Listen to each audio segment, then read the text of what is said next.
বলো এবার দেখি। হেড মানে? আই মানে? আইবুড়ো মানে? ফোরহেড মানে? লিপ মানে? টাং মানে? টিথ মানে? বেলি মানে? নাভেল মানে? আচ্ছা। ব্যাক মানে? আচ্ছা। হ্যান্ড মানে? হাত, ঠিক বলেছো একদম। লেগ মানে? বাহ। আর হিয়ার না, লেগ মানে পা, টো মানে পায়ের আঙুল। আর হিয়ার মানে? হিয়ার মানে?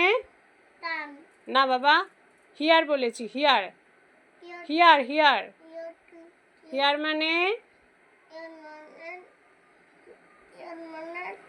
চুল। বাহ, খুব সুন্দর হয়েছে। ঠিক আছে বাবা, কিছু ভুল হতেই পারে, কিন্তু সেগুলোকে সংশোধন করে নিতে হবে। এরপর তুমি পরের দিন আরও সুন্দর করে বলবে, ভালোভাবে পড়াশোনা করবে, তাহলেই তুমি বলতে পারবে।